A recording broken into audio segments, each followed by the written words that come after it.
Please get started to listen fairy tale. Trap Pigeon. A hunter walked in the forest in order to set trap.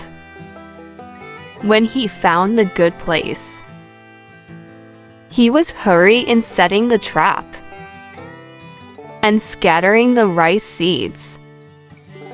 It was just a few minutes, and there was a flock of a pigeon flying in the sky.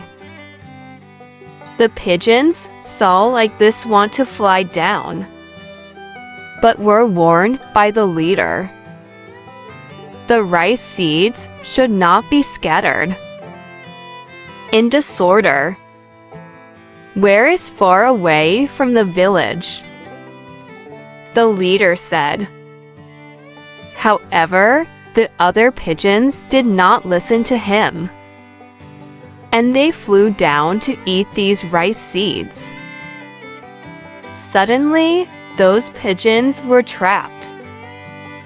The leader advised them again to strengthen power and fly up together in order to open up the trap.